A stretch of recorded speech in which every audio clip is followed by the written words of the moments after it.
అన్నదాత అన్నదాత మీ అన్నదాత చెమటోడ్చి ఆహారాన్నందించే రైతన్నా అనునిత్యం నీ కండదండగా నిలిచే నేస్తం ఎవరన్నా అన్నదాత అన్నదాత మీ అన్నదాత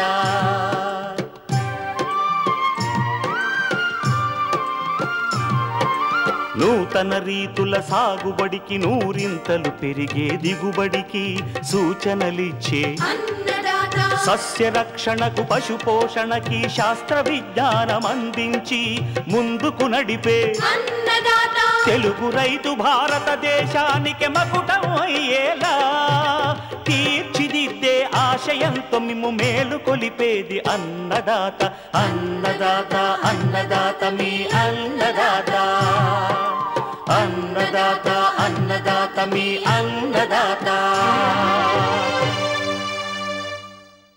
అన్నదాత ప్రేక్షకులకు నమస్కారం. ఈనాటి ముఖ్యాంశాలు: ద్రాక్ష తోటల్లో పంట కోసం చేపట్టే శీతాకాలం కత్తిరింపులు, యాజమాన్యం. మోంతా తుఫానుకు దెబ్బతిన్న మిరప తోటలను కాపాడుకునే చర్యలు.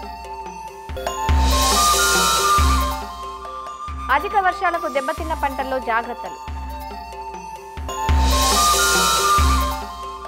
ఇంకా జై కిసాన్ వ్యవసాయ సమాచారం.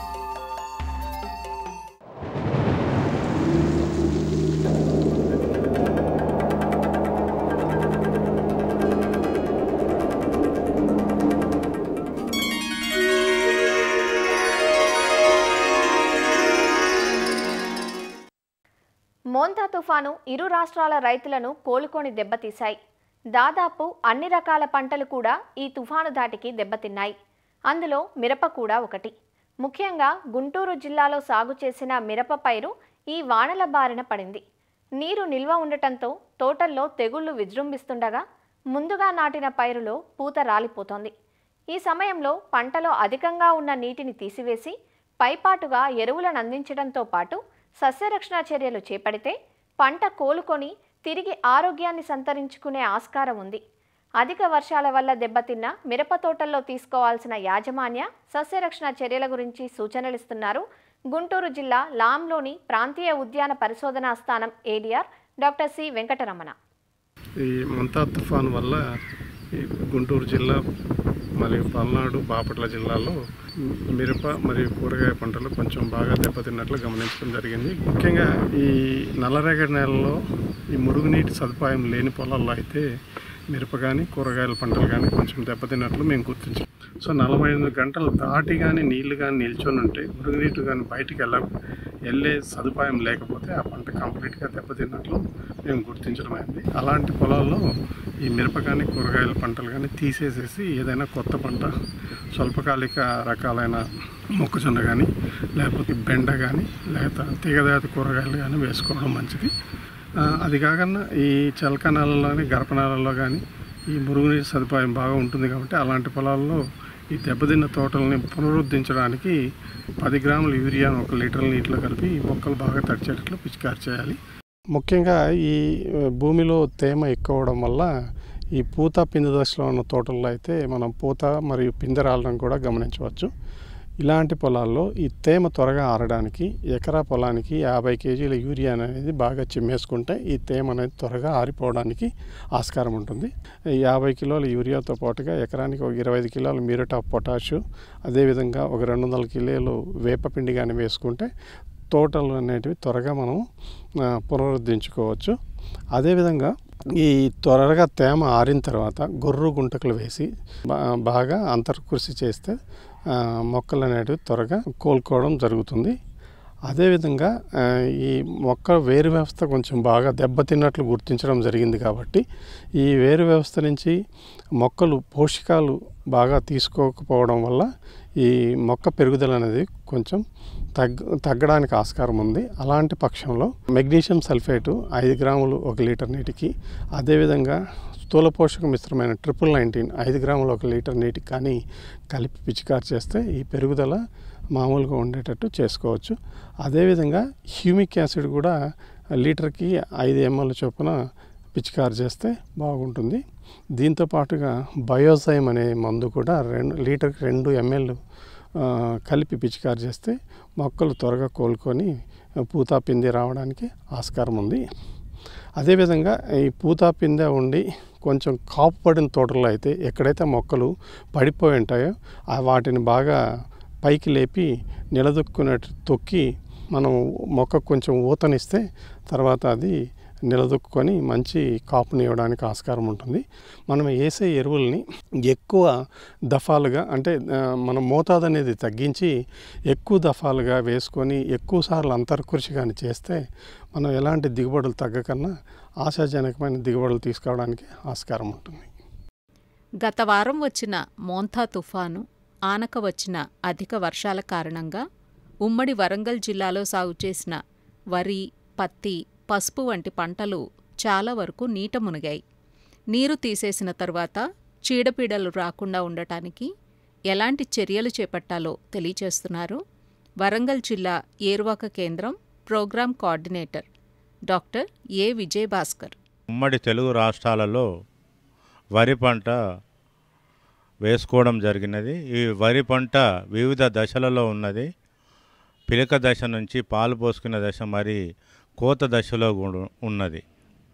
ఎక్కడైతే పిలక దశలో ఉన్న ప్రాంతాలలో, ముప్పు గురైన ప్రాంతాలలో వరి పొలం నుంచి మొదటిసారిగా నీళ్లను కాలువ ద్వారా బయటికి తీసివేయవలేను. పాలు పోసుకున్న వరి పంటలలో గింజమచ్చ తెగులు రాకుండా ఉండాలంటే 1 ఎకరానికి 200 మిల్లీలీటర్ల ప్రోపికోనజోల్ పిచికారీ చేసుకున్నట్టయితే ఈ గింజ మారకుండా కొంతవరకు మనము తెగులను తగ్గించవచ్చును. కొన్ని ప్రాంతాలలో ముందుగా వేసిన వరి పొలాలలో వరి కోతలు కోయడం జరిగినది, గింజ కూడా తయారైనది. ఇలాంటి పరిస్థితులలో ఎక్కడైతే వరి పొలాల్లో నీరు నిల్వ ఉన్న ప్రాంతాలలో ఫస్ట్గా నీరు తీసేసి గింజ రంగు మారకుండా ఉండడానికి 5% ఉప్పు ద్రావణాన్ని, అంటే 1 లీటర్ నీటిలో 50 గ్రాముల ఉప్పును కలిపి మనము ఈ వరి కంకులపైన గింజ మెచ్యూరిటీ అయిన ఆ ప్రాంతాలలో కొంతవరకు ఈ పిచికారీ చేసుకున్నట్టయితే వరి పంటల్లో గింజ నాణ్యత తగ్గకుండా గింజ రంగు మారకుండా అరికట్టవచ్చును. వరి పొలాల్లో కోతకు కోసినలో ఆ ప్రాంతాల్లో కూడా కొంతవరకు కుప్పలుగా ధాన్యాలు పోయడం జరిగినది. ఆ ప్రాంతాలలో 1 కిలో ఉప్పును మరి 20 కిలోల ప్యాడీ అసుకుతో కలిపి వరి కుప్పల పైన గింజ మొలకెత్తకుండా కొంతవరకు తగ్గించుకోవచ్చును. ఇవే కాకుండా మరి వరి పంటలో వర్షాలు తగ్గిన తర్వాత కంకినల్లి రాకుండా ఉండాలంటే 1 ఎకరానికి 200 మిల్లీమీటర్ల స్పైరోమెస్మిన్ కలిపి పిచికారీ చేసుకున్నట్టయితే వరి పంటలు కూడా కంకినల్లి తగ్గించవచ్చును. ఈ ముంతా తుఫాను వల్ల వర్షాలు తగ్గిన తర్వాత వరి పంటల్లో కూడా అక్కడక్కడ ఆకు ముడత ఉధృతి ఎక్కువ అవకాశం ఉన్నది. కాబట్టి ఈ ఆకు ముడతను తగ్గించుకోవడానికి క్లోరోపైరిపాసును లేదా ఎస్పేడ్ మందును కూడా పిచికారీ చేసుకున్నట్టయితే ఆకు ముడత తెగులను తగ్గించుకోవచ్చును. రెండో పంట విషయానికి వచ్చినట్టే పత్తి పంట. ఈ పత్తి పంట ప్రస్తుతము 2వ పికింగ్ దశ నుంచి మొదటి కొద్దిగా లేటుగా వేసిన పత్తి పంటలో 2 పికింగ్లు అయ్యాయి. ఇంకా కొంతమంది కాలేదు. తడిసిన పత్తి ఎండలో ఆరిన తర్వాత రైతులు పత్తి తెంపాలి. ఎక్కడైతే పత్తి తెంపారో ఆ పత్తిని వీలైనంత వరకు ఎండలో లేదా ఫ్యాన్ల కింద ఆరబెట్టవలేను, రంగు మారకుండా ఉండడానికి. ఈ వర్షాకాలం వల్ల పత్తి పంటలు ఎక్కడ కూడా నీళ్ళు నిలవకుండా తీసివేసి కాలువల ద్వారా బయటికి పంపవలేను. వర్షాలు ఎక్కువ పడ్డప్పుడు పత్తి పంటలో 2 రకాల ఎండు తెగులు వచ్చే అవకాశం ఉన్నది. వడలు తెగులు తగ్గించుకోవడానికి 10 లీటర్ల నీటిలో 30 గ్రాముల కాపర్ ఆక్సిక్లోరైడ్ కలిపి మొదలు తడిచే విధంగా పిచికారి చేయవలను. బాయకులు, అంతర కాయకులు కూడా వచ్చే అవకాశం ఉన్నది. కాబట్టి అంటే 10 లీటర్ల నీటిలో 30 గ్రాముల కాపర్ ఆక్సితో పాటు ఏదైనా యాంటీబయాటిక్ పోసమైసిన్ లేదా స్టెప్టోసైకిల్ మందులను కలిపి చెట్లపైన తడిచే విధంగా పిచికారి చేయవలను. గులాబీ రంగు పురుగు కూడా అక్కడక్కడ గుర్తించడం జరిగినది. రైతులు తప్పనిసరిగా 1 ఎకరానికి 6 నుంచి 8 లింగాకర్ష బుట్టలు పెట్టవలను. అదేవిధంగా పింక్ బోల్వామ్ను గుర్తించిన వెంటనే తొలి దశలోనే 1 ఎకరానికి సైపర్మెథ్రిన్ 200 మిల్లీలీటర్లు కలుపుకొని పిచికారి చేయవలను. ఇంకొక రకమైన మన పంట విషయానికి వచ్చినట్టు పప్పు ధాన్యాలు కూడా అక్కడక్కడ తొలి దశలో ఈ పెసర మినుము పంటను కూడా వేయడం జరిగినది. ఈ పెసర మినుము పంటలో కూడా ఎక్కడ వేసిన రైతులు ఆ ప్రాంతాలలో తొలి దశలో కాలువల ద్వారా నీటిని మన బయటికి పంపించి 1 లీటర్ నీటిలో 5 గ్రాముల పొటాషియం నైట్రేట్ లేదా 3 పందెంలు పిచికారి చేసుకున్నట్టయితే కొంచెం పెసర మినుము పంట కూడా పెరుగుదల మంచిగా ఉంటుందండి. కంది పంటలో గొడ్డుమూటు తెగులు గుర్తించడం జరిగినది. ఈ గొడ్డుమూటు తెగులను తగ్గించుకోవడానికి 1 లీటర్ నీటిలో 3 గ్రాముల నీటిలో కరిగే గంధకం లేదా 1 మిల్లీలీటర్ స్పైరోమెస్పెన్ మందును కలిపి పిచికారీ చేసుకున్నట్టయితే ఈ గొడ్డుమూతు తెగులను తగ్గించుకోవచ్చు.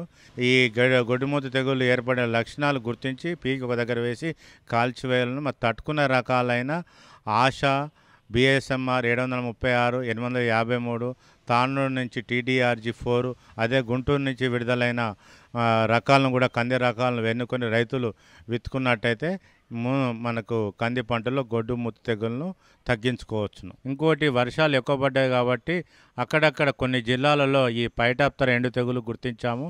ఈ పైటాప్తర ఎండు తెగులను తగ్గించుకోవడానికి 1 లీటర్ నీటిలో 2 గ్రాముల మెటలాక్సిల్ మందును పైరు పైన కింద కూడా మొత్తం తడిసే విధంగా పిచికారి చేసుకున్నట్టయితే పైటాప్తర ఎండు తెగులను తగ్గించవచ్చును.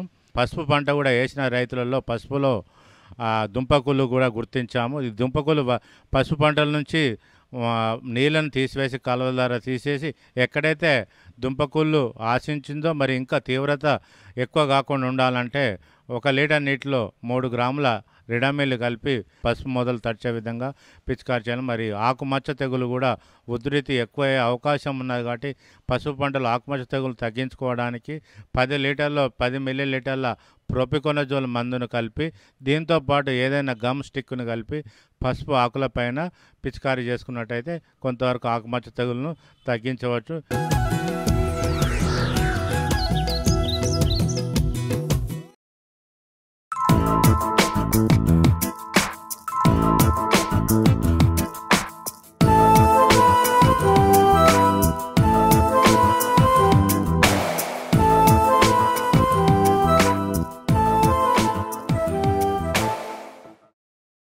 ద్రాక్ష తోటలను ఒకప్పుడు హైదరాబాద్ కేంద్రంగా రంగారెడ్డి, ఇతర చుట్టుపక్కల జిల్లాల్లో సాగు చేసేవారు.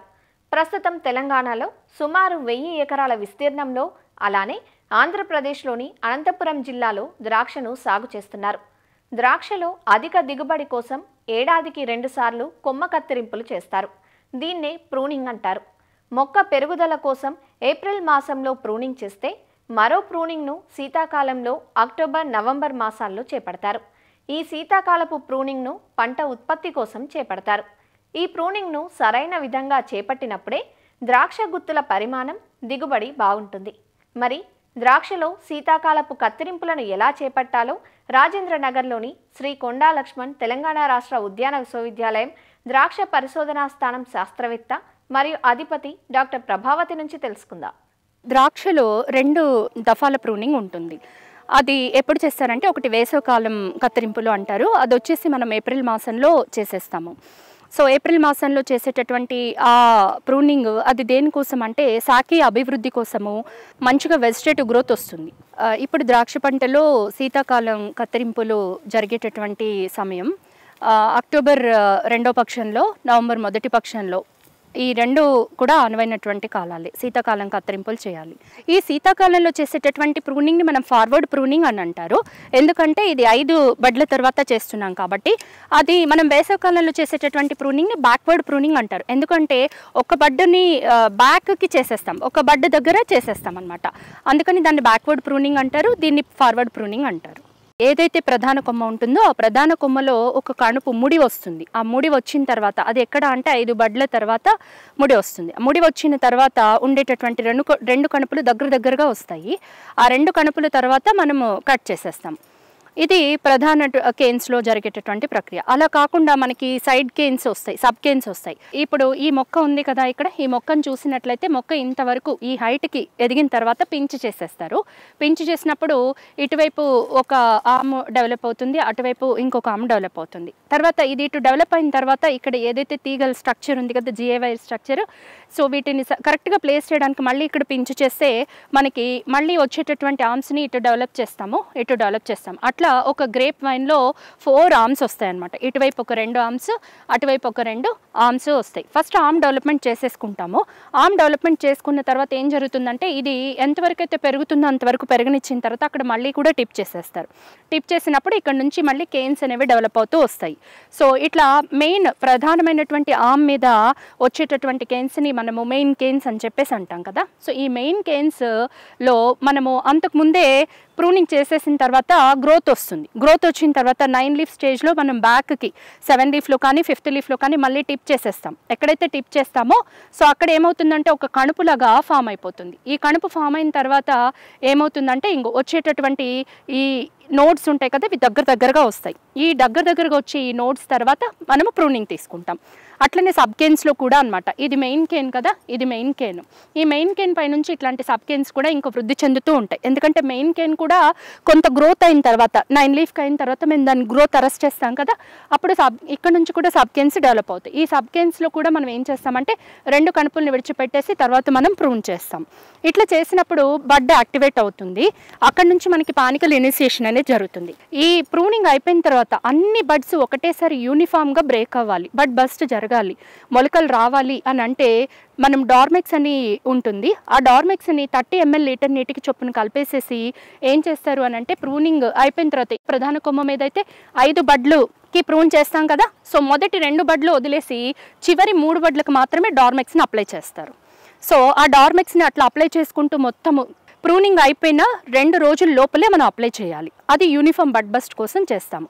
అది హ్యాండ్తోనే అప్లై చేస్తారు. ఈ మధ్య కొంతమంది రైతులు పెద్ద చాలా ఎకరాలు ఉన్నప్పుడు అది స్ప్రే రూపంలో కూడా ఇస్తున్నారు. కానీ హ్యాండ్ రూపంలో మనం అప్లై చేసినప్పుడు దాని ఎఫెక్టివ్నెస్ బాగుంటుంది. సో అట్లా అయిన తర్వాత మనకి బడ్ బస్ట్ జరుగుతుంది, మంచి వెజిటేటివ్ గ్రోత్ వచ్చేస్తుంది. ఏ కత్తిరింపులు అయిపోయిన తర్వాత 20-22 రోజుల తర్వాత మనం దాన్ని చిలక పచ్చ స్టేజ్ అని చెప్పేసి అంటారు. అంతా కూడా మనకు వచ్చే పానికలు ఉంటుంది కదా, మంచి ప్యారెట్ గ్రీన్ స్టేజ్లో ఉంటుందన్నమాట. అప్పుడు మనం ఏం చేయాలంటే దీనిలో గ్రోత్ హార్మోన్స్ ఇవ్వాలి. అంటే జిబ్బరెలిక్ యాసిడ్ అని GA అని అంటాం కదా, ఆ ట్రీట్మెంట్స్ గ్రేప్లో కంపల్సరీగా ఇవ్వాలి. సో అది మనం 20-25 రోజుల్లో మనం 10 ppm డోస్ అంటే 1 గ్రాము 100 లీటర్ నీటికి కలుపుకొని మనం దాన్ని ఏం చేయాలి అని అంటే స్ప్రే చేసుకుంటాం. మళ్ళీ ఇమ్మీడియట్గా ఫస్ట్ది ఎప్పుడైతే ఇస్తామో దానికి 5 రోజుల తర్వాత ఈసారి 15 ppmతో ఇమ్మీడియట్గా సెకండ్ స్ప్రే ఇచ్చేసేయాలి. ఇవి 2 కూడా ఎందుకు అంటే మనం చూస్తాం కదా మార్కెట్లో ద్రాక్ష గుత్తులు పొడవు పెరగడం కోసం. ఆ గుత్తు యొక్క పొడవు పెరిగినప్పుడు ఏమవుతుందంటే దానిలో ఇంకొన్ని ఎక్కువ బెర్రీస్ లూజ్గా మరీ కాంపాక్ట్గా కాకుండా అకామిడేట్ చేసుకోవడం కోసం ఆకర్షణీయంగా కనిపిస్తుంది. ఎందుకంటే ద్రాక్ష గుత్తి సిలిండ్రికల్ షేప్లో ఉంటుంది కదా, ముందు పెద్దగా తర్వాత ఇట్లా వచ్చేసరికి కోన్ షేప్లో, అలా ఉంటేనే మార్కెట్లో డిమాండ్ ఎక్కువగా ఉంటుంది, ఆకర్షణీయంగా ఉంటుంది. అట్లాంటి ఆకర్షణీయమైనటువంటి మార్కెట్కి సంబంధించింది మనం తీసుకోవాలి అని అంటే GA అవసరం అవుతుంది. తర్వాత వచ్చేసరికి 50% ఫ్లవరింగ్ అంటే ఏదైతే పచ్చపూత అన్నాను కదా, ఆ పచ్చపూత విచ్చుకుంటూ ఉంటుంది, క్యాప్ ఫాల్ స్టేజ్ అంటారు. అంటే సగం పచ్చపూత సగం తెల్లపూత ఉంటుంది, 50% స్టేజ్. ఆ స్టేజ్లో మళ్ళీ మనం 40 ppm GAని మనము ఆ గుత్తులు ఏవైతే ఉంటాయో వాటిని డిప్ చేయాలి, స్ప్రే చేయకూడదు. అట్లా డిప్ చేసినప్పుడు ఏం జరుగుతుంది అని అంటే వదులుగా వస్తుంది, బంచ్ వదులుగా రావడానికి ఆస్కారం ఉంటుంది. లేకపోతే అన్ని బెర్రీస్ ఇట్లా దగ్గరకు వచ్చేస్తాయి, తర్వాత అది సైజ్ ఇంక్రీజ్ అవ్వడానికి ఆస్కారం ఉండదు. కాబట్టి వదులుగా గుత్తి రావడం కోసము మనం దాన్ని డిప్ చేస్తాం. ఇది అయిపోయిన తర్వాత మళ్ళీ 3 to 4 mm స్టేజ్ అంటారు. బెర్రీ వచ్చేస్తుంది, బెర్రీ వచ్చిన తర్వాత 3 to 4 mm స్టేజ్ అంటే ఇప్పుడు మనం చెప్పుకోవాలనంటే ఒక సజ్జగింజ ఉంటుంది కదా, ఆ సజ్జగింజ పరిమాణం ఉన్నప్పుడు అప్పుడు కూడా ఒక 40 ppm అనేటటువంటి GAని మనము మళ్ళీ కూడా డిప్పింగ్ చేయాలి 40 ppm. తర్వాత మళ్ళీ 7 to 8 mm బెర్రీ స్టేజ్ ఉంటుంది. అంటే మనం చెప్పుకుంటే ఒక కంది గింజ అంత స్టేజ్ వచ్చినప్పుడు అనమాట. మళ్ళీ మనం 30 ppm ఈ GA అంటే 3 గ్రాములు 100 లీటర్ నీటికి కలుపుకొని అప్పుడు కూడా డిప్పింగ్ చేసుకుంటే మంచిది. ఒకవేళ డిప్పింగ్కి చాలా లేబర్ అవసరం అవుతారు అనుకుంటే స్ప్రేయింగ్ అయినా సరే చేసుకోవచ్చు. కంపల్సరీగా ఈ స్కెడ్యూల్ని కనుక మనం ఫాలో అయితే మంచి బంచెస్ అంటే ఆకర్షణీయంగా ఉండటానికి లాంగ్ బంచెస్, కాంపాక్ట్గా లేకుండా మీడియం కాంపాక్ట్ లూజ్ బంచెస్, అట్లనే ఈ బెర్రీ స్టేజ్లో మనం డిప్ చేసిన వాటికి ఏంటంటే బెర్రీ సైజ్ పెరుగుతుంది. ఎందుకంటే తినే ద్రాక్ష రకానికి ఒక 4 నుంచి 5 గ్రాములు పెద్ద సైజు ఉన్నటువంటి బెర్రీస్ అయితే ఆకర్షణీయంగా ఉంటాయి, మార్కెట్ వాళ్ళు ఇష్టపడతారు. ఇంకొక ప్రాముఖ్యమైనది ఏంటి అని అంటే బెర్రీస్ పగలడం చూస్తాం కదా, అది వర్షాలు ఎప్పుడైతే మనం మంచి కాపు మీద ఉన్నప్పుడు అకాల వర్షాలు పడితే బెర్రీస్ అనేవి పగులుతూ ఉంటాయి. సో అట్లా పగలకుండా ముందస్తుగా మనం చర్య తీసుకోవడానికి 75 నుంచి 105 రోజుల మధ్యలో 1% కాల్షియం నైట్రేట్ అంటారు తీసుకొని మనం ఏం చేయాలి అని అంటే స్ప్రే చేయాలి. సో అట్లా చేసినప్పుడు ఏమవుతుంది అని అంటే బెర్రీస్కి ఎలాస్టిసిటీ కొంచెం పెరుగుతుంది, తొక్క అనేది మందంగా అవుతుంది, దానివల్ల బెర్రీ పగలకుండా ఉంటుంది. ఈవెన్ ట్రాన్స్పోర్ట్లో కానీ తర్వాత ఒకవేళ ఏదైనా సరే ఉన్నా కూడా షెల్ఫ్ లైఫ్ కూడా పెరుగుతుంది. ఈ రకంగా కనుక మనం పాటించినట్లయితే మంచి దిగుబడిని మనం ద్రాక్షలో సాధించవచ్చు. ద్రాక్ష తోటల్లో ప్రూనింగ్ గురించి తెలుసుకున్నాం కదా. ప్రూనింగ్ అనంతరం చేపట్టాల్సిన ఎరువులు, నీటి యాజమాన్యం గురించి డాక్టర్ ప్రభావతి నుండి రేపటి అన్నదాతలో తెలుసుకుందాం.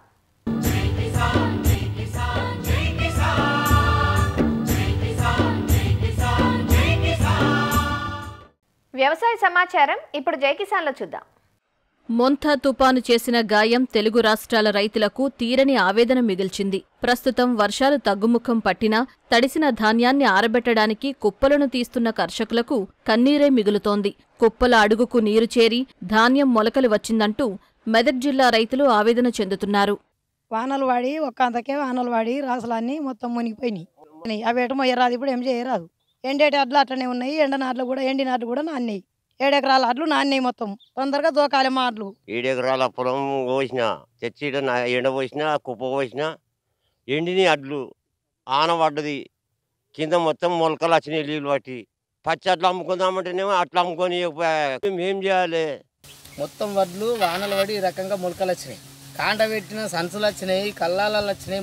ఈ నీళ్లు పొలంలోకి ఎక్కడ కూడా వెళ్ళడం లేదు. జాగా అడ్లు మొత్తం మొలకలు వచ్చినాయి, టాపర్లకి వెళ్ళి వస్తున్నాయి, సంచులకి వెళ్ళి వస్తున్నాయి. ఉన్నదంతా తెచ్చి పెట్టినా మొత్తం 5 పైసలు రావు. మాకు మొత్తం మొలకలు వచ్చినాయి, కొనమంటారు. ఇప్పుడు ఇబ్బంది, మాకు ఏం చేయాలో మాకు అర్థమైతలేదు. మొత్తం ఆ గుంటలో పోసి గుంట మొత్తం నిండిపోయింది, వడ్లు మొత్తం పచ్చిగా అయిపోయి మొలకలు వెళ్తున్నాయి. గవర్నమెంట్ ఎట్లయినా మొలకలు వచ్చినా కొనుక్కోవాలని కోరుకుంటున్నాము. జిల్లాలో వానాకాలం సీజన్లో 3.5 లక్షల ఎకరాల్లో రైతులు వరి పంటను సాగు చేశారు. అందుకుగాను 4.20 లక్షల మెట్రిక్ టన్నుల ధాన్యం దిగుబడి వస్తుందని అధికారులు అంచనా వేశారు. ఇందుకోసం 498 కొనుగోలు కేంద్రాలను ఏర్పాటు చేసి అన్ని కొనుగోలు కేంద్రాలు ప్రారంభించారు. అయితే కొనుగోళ్ల జాప్యం తమ పాలిట శాపంగా మారిందని, ఆరబెట్టిన పంటంతా తడిచి మొలకలు వచ్చేసిందంటూ రైతులు తీవ్ర ఆందోళన చెందుతున్నారు. మొత్తం నానిపోయి మొలకలు వచ్చినాయి, అవి ఏం చేయాలి? ఇప్పుడు కొంచెం దయచేసి తొందరగా తీసుకుంటే మేము కొంచెం బాగుపడతాం. 2 ఎకరాల పొలము కోసినము, నానిపోయినాయి. తడిచిన వడ్లను కూడా ప్రభుత్వమే రైస్ మిల్లకు ఎట్లనన్నా ఏర్పాటు చేసి కొనాలి. 4 ఎకరాల వడ్లు కోసినాం, ఇక్కడ ఎండబెట్టినాం రైతు సెంటర్రా. అన్ని మొలకలు వస్తున్నాయి, నానిపోయినాయి, కొనేటోళ్ళు లేరు. ఇప్పటికీ నల్లగా అయినాయి, మొలకలు వస్తున్నాయి. దాదాపు నెల రోజులు అవుతుంది. మేము ఆరబెట్టినాము, అయిపోయింది. మ్యాచర్ వచ్చింది, మళ్ళీ వర్షాల కారణంలో మొలకలు వచ్చినాయి. ఇప్పుడు మ్యాచర్ ఆల్రెడీ కాంట పెడతానికి వచ్చి మ్యాచర్ చూస్తే 17 వస్తుంది. కొనుగోలు చేస్తలేరు, ఆపేస్తారు. ప్రతికూల పరిస్థితులతో తగ్గిన దిగుబడులకు తోడు అధిక వర్షాలు పంటకు ఆసనిపాతంగా మారాయంటూ రైతులు వాపోతున్నారు. ఎప్పటికైనా ప్రభుత్వం స్పందించి తడిచిన ధాన్యాన్ని ఎలాంటి తరుగు లేకుండా వెంటనే కొనుగోలు చేయాలని డిమాండ్ చేస్తున్నారు. మరిన్ని విభిన్న అంశాలతో రేపటి అన్నదాతలో మళ్ళీ కలుసుకుందాం. నమస్కారం. అన్నదాతలు తమ సందేహాలు, సమస్యలను 1800-425-4085 టోల్ ఫ్రీ నెంబర్లో ఉదయం 10 గంటల నుంచి 11 గంటల మధ్య పని దినాలలో సంప్రదించగలరు. ఈ కార్యక్రమాన్ని యూట్యూబ్లో www.youtube.com/annadaata ETV లింక్ ద్వారా వీక్షించవచ్చు.